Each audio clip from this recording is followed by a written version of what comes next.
did it. I finished the books that I said I was going to finish in July. Basically, at the beginning of August, I finished A Crown of Swords, and I am now officially halfway through the Wheel of Time. It's only taken about 4 years, I think. I did reread the first 2 or 3 at one point. I will not be rereading any of the Wheel of Time until I have finished the rest of them. I don't know if it will take 4 more years or not. Hopefully not. But it's not going to be one of those, by the end of 2025, I'll have finished the Wheel of Time. Some people do a yearly reread. What else do they even read? I don't even know. I also finished The Hunger of the Gods by John Gwynne, book 2 of the Bloodsworn Saga, and I have made a review and the reading vlog. And since I've done the first 2, I will probably vlog the third one, which is coming out in October. And I finished my weird partial reread of Words of Radiance. It felt really weird to jump around and skip parts and try to only stick to the parts that were relevant to Bridge 4. It's harder in this one than in the first one. In The Way of Kings, those chapters are much more separated. When you get Kaladin's point of view, that is the Bridge 4 point of view. In this one, it's a lot more mixed in, and it was harder to kind of sift through the parts that didn't matter to find the stuff that did matter. I have all my notes written for my next Bridge 4 video, which I am not filming today. And it will probably be one of those weeks where I only have one video come out because it's going to be a longer one. Feels good to finish that big stack.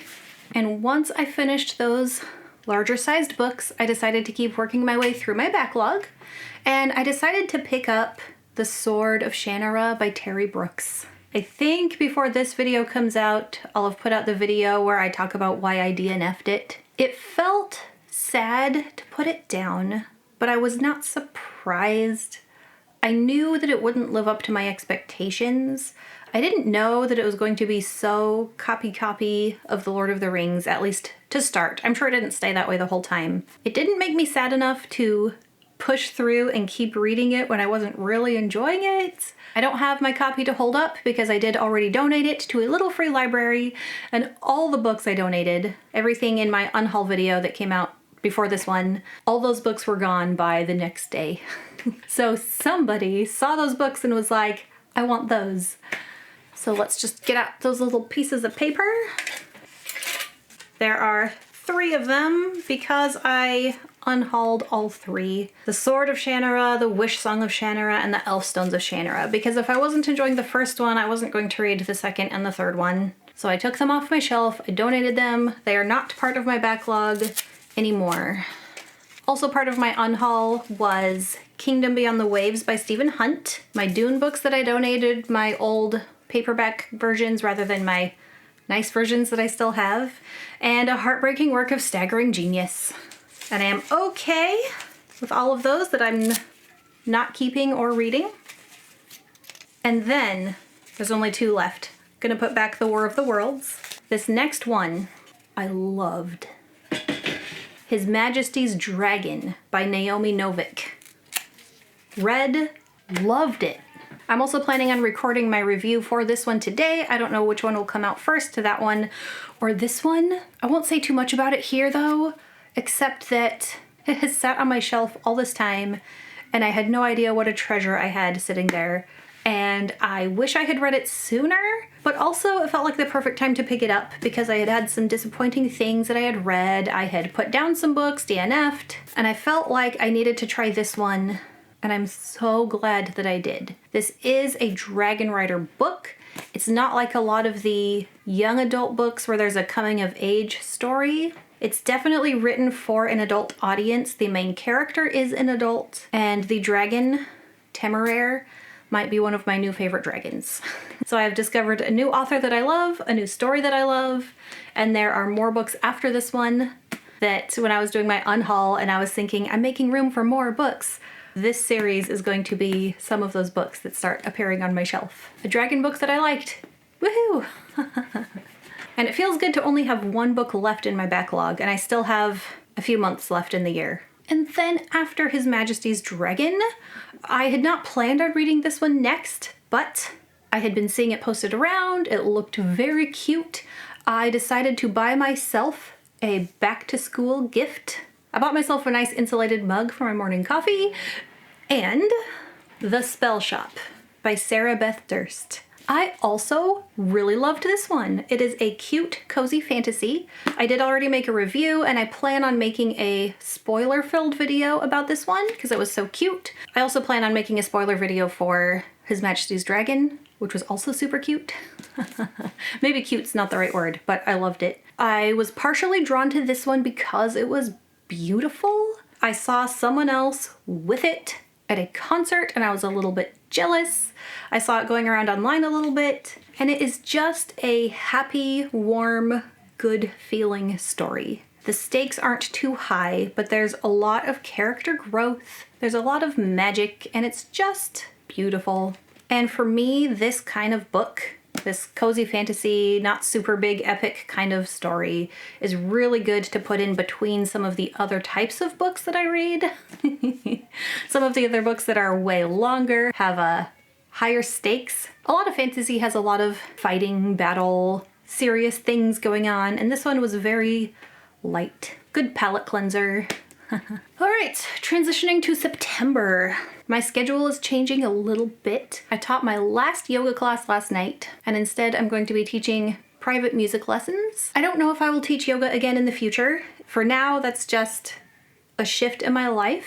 And the next shift coming up is school starting. I homeschool my children, and so we're going from a lot more free and unstructured time of year to a lot more structure, which may make it easier to fit in reading, might make it harder.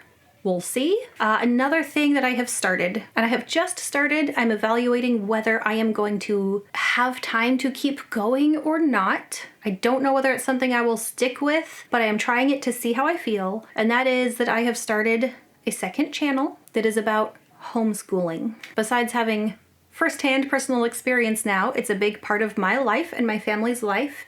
And I feel like it's important to have a sense of community with other moms, other parents, to give encouragement, to say, here is what I have gone through. Here is stuff that I can share with you to help you on your journey. I only have 2 videos on it so far.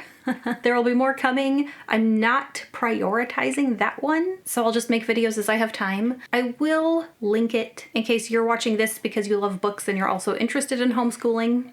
My hope is that those videos will help people. So we'll see. For September reading, I did start, barely. I've read 1 page of Darkblade Assassin by Andy Peliquin.